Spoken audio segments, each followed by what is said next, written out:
Hi everyone, কেমন আছেন সবাই? আশা রাখছি সবাই ভালো আছেন। আলহামদুলিল্লাহ আমরা অনেক বেশি ভালো আছি।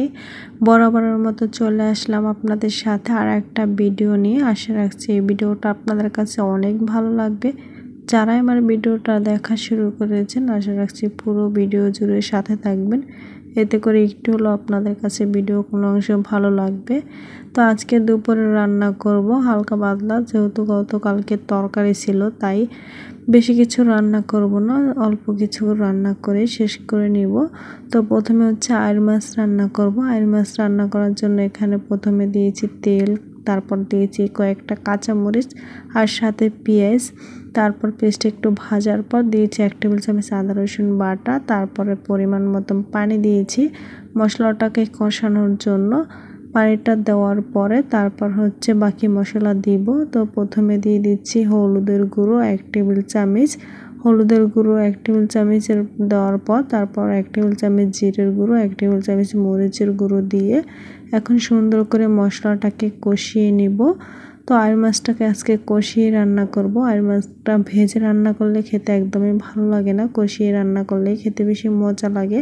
নর্মালি আমরা সব মাছই ভেজে রান্না করা হয়, তো এই মাছটা আজকে ভেজে রান্না করব না, এটা কষিয়ে রান্না করলে খেতে ভালো লাগে, তাই কষিয়ে রান্না করছি। তো আইড় মাছের সাইজটা একটু ছোট ছিল, তো বড় সাইজের সবসময় আনা হয়, তো সম্ভবত মনে হয় বড় সাইজের পাওয়া যায়নি বাজারে, তাই ছোটটাই আনা হয়েছে।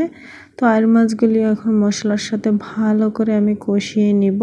যেহেতু মাছগুলি কাঁচা তাই ভালো করে অবশ্যই কষিয়ে নিতে হবে। ঢাকনা মোড়া দিয়ে দিচ্ছিলাম আর মাছটা থেকে মোটামুটি ভালোই পানি বের হয়েছে, তো এই পানিটাকে টেনে নিব, তারপর হচ্ছে ঝোল দেব। তার আগে আর পানি দিব না, তো হালকা করে লাড়া দিয়ে দিচ্ছি, বেশি জোরে করে লাড়া দেওয়া যাবে না, বেশি জোরে লাড়া দিলে মাছগুলি ভেঙে যাবে। তারপর ভালো করে কষানোর পর তারপর পরিমাণ মতন পানি দিয়ে দিচ্ছি মাছটাকে সিদ্ধ হওয়ার জন্য। বেশি পানি দেব না, এটা ঝোল রান্না করব না, এটা হচ্ছে ভুনা ভুনা টাইপের থাকবে, তাই তো পানিটা দিয়ে ঢাকনা মোড়া দিয়ে কিছুক্ষণ রান্না করে নিয়েছি। তারপর ঢাকনাটা উঠিয়ে আবারও একটু সুন্দর করে লাড়া দিয়ে দিচ্ছি, নাহলে নিচ দিয়ে লেগে যাবে।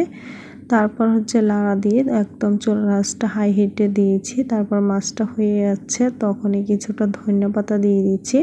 ধনিয়াপাতাটা দিয়ে এখন হালকা করে আবার একটু লাড়া দিয়ে দিচ্ছি। আর মাছটা খেতে কিন্তু খুব মজা হয়েছিল, তরকারিটা দেখে বুঝতে পারছেন। তারপর মাছ তরকারিটা হয়ে যাওয়ার পর এদিকে হচ্ছে বেগুন দিয়ে ডিম রান্না করব। তো অলরেডি বেগুনটাকে মশলার সাথে ভালো করে কষিয়ে নিয়েছি, এখানে মশলার পরিমাণ দিয়েছি মাছ রান্না করতে যা যা মশলা লাগে সব ধরনের মশলা দিয়ে সুন্দর করে বেগুনটাকে কষিয়ে নিচ্ছি ঢাকনা মোড়া দিয়ে। বেগুন দিয়ে ডিম রান্না করলে খেতে কিন্তু অনেক বেশি মজা লাগে। ডিফারেন্ট একটা তরকারি রান্না করছি, তো অনেক দিন ধরে যেহেতু মাছ মাংস খেতে খেতে একদম বোরিং ফিল হচ্ছিল, তাই ভাবলাম এরকম একটা তরকারি রান্না করলে খেতে ভালো লাগবে, তাই রান্না করছি। আর আইড় মাছটা রান্না করছি, আইড় মাছটা কিন্তু আমরা সবাই খাবো না, আইড় মাছটা কয়েকজনে খাবে, আর যারা আইড় মাছ না খাবে তাদের জন্য এই তরকারিটা রান্না করছি। তো বেগুনটাকে ভালো করে কষিয়ে পরিমাণ মতন ঝোল দিয়েছি, তারপর একটা একটা করে ডিম ভেঙে আস্তে অবস্থায় দিয়ে দিচ্ছি। ডিমটাকে আগে বাড়িতে ভেঙে তারপর দিচ্ছি, কারণ যদি ডিম পচা থাকে তাই। তো একটা একটা করে ডিম দিয়ে দিচ্ছি, আর ডিমগুলি কিন্তু আস্তে আস্তেই দিচ্ছি, কোনো ভেঙে দেওয়া যাবে না, আনাম অবস্থায় দিচ্ছি। এখানে মোট ডিম দিয়েছি 6টার মতো। ডিমটা দিয়ে তারপর কিছুক্ষণ রান্না করে নিয়েছি। ডিমটা সিদ্ধ হয়ে যাওয়ার পর তারপর হচ্ছে এখানে পরিমাণ মতন ধনিয়াপাতা দিয়ে দিচ্ছি। ধনিয়াপাতাটা দিলে এই তরকারিটার অনেক সুন্দর একটা ফ্লেভার আসে আর স্বাদটাও দ্বিগুণ হয়ে যায়। টমেটো দিলে আরও খেতে বেশি মজা হতো, তো এটা শীতের সময় বেশি মজা লাগে। তারপরও ভালোই লাগছিল। আর এটা হচ্ছে গতকালকে দেশি মুরগির তরকারি ছিল, তো অনেকটাই ছিল, তাই এখন গরম করে নিচ্ছি। তো দেশি মুরগির তরকারি আছে, আবার সাথে 2 রকমের তরকারি রান্না করেছি, এটা দিয়ে আজকে দুপুরের খাবার চলে যাবে, তাই আর বেশি কিছু রান্না করি নাই।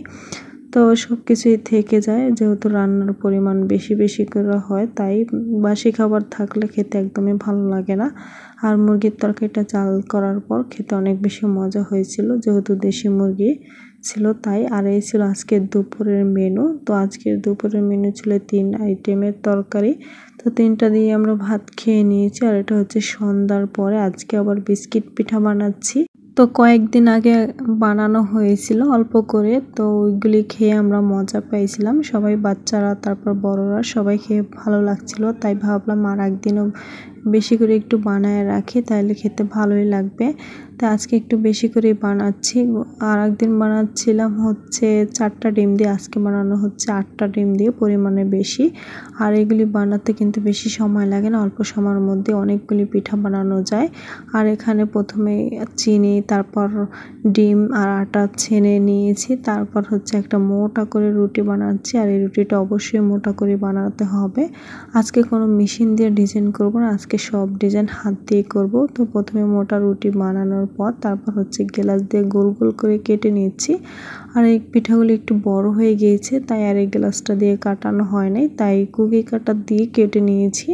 তো প্রথমে কয়েকটা ডিজাইন করে নিয়েছি ছুরি দিয়ে, তারপর হচ্ছে আর একটা হাত দিয়ে ডিজাইন করছি, চারপাশ দিয়ে কেটে কেটে আর মাঝখান দিয়ে একটু চোক্কা চোক্কা করে দিচ্ছি, একটা ফুল আকারের শেপ দিচ্ছি। তো সুন্দর হয়েছিল দেখতে। তো ফার্স্ট টাইম যেহেতু ট্রাই করেছি, তারপর মোটামুটি ভালোই হয়েছিল। আর এটা ভাজার পর দেখতে কিন্তু খুব সুন্দর হয়েছিল। তো আপনারা চাইলে এর থেকে ভালো ভালো ডিজাইনও রেডি করতে পারেন, তো যে যার পছন্দের মতন ডিজাইন করে নিতে পারেন। তো আমি আমার পছন্দ মতন ডিজাইন করে নিচ্ছি। তো ফুলটাকে ডিজাইন করার পর তারপর কাঁটা চামচ দিয়ে একটু মাঝখান দিয়া ডিজাইন করে দিচ্ছি, এতে দেখতে সুন্দর লাগছে। তো অলরেডি একটা পিঠার ডিজাইন কিন্তু হয়ে গিয়েছে। তো সবগুলি পিঠে আজকে হাতে বানাচ্ছি, একটা পিঠাও মেশিন দিয়ে বানাই না। আর কুকি কাটার দিয়েও চাইলে কেটে রেখে দিতে পারেন, কোনো ডিজাইন নাও করতে পারেন। যারা আমার ভিডিওর সাথে আছেন এখনও একটা লাইক দিতে ভুলে গিয়েছেন, প্লিজ একটা লাইক দিয়ে দিবেন। আপনাদের একটা লাইক আমার ভিডিওটা অনেকের কাছে পৌঁছে দিতে সাহায্য করে। আর যারা ওই কাজটা অলরেডি করে ফেলেছেন তাদেরকে অসংখ্য ধন্যবাদ। তো একটা স্টার শেপের কেটে নিয়েছি, তো খুব সহজেই কিন্তু পিঠাগুলি রেডি। তো পাত্তা শেপ দিয়েছি, তারপর হচ্ছে গোলাপ পিঠা বানাচ্ছি।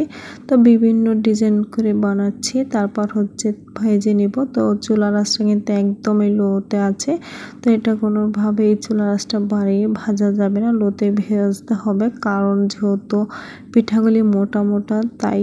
আর যদি হাই হিটে ভাজা হয় তাহলে পিঠার কালার চলে আসবে আর ভিতর দিয়ে হবে না, কাঁচাই থেকে যাবে। তো এই যে মাশাআল্লাহ অনেক ডিজাইনই করেছি। আর এই ছিল আজকের পিঠা। তো বিস্কিট পিঠা খেতে কিন্তু অনেক ভালো লাগে, আর বাচ্চারা অনেক মজা করে খেয়ে থাকে। তো আমাদের বাসার বাচ্চারা কিন্তু এটা মজা করেই খেয়েছে। আজকের ভিডিওটা একে পর্যন্তই, আজকে এখানে বিদায় নিয়ে নিচ্ছি। আল্লাহ হাফেজ।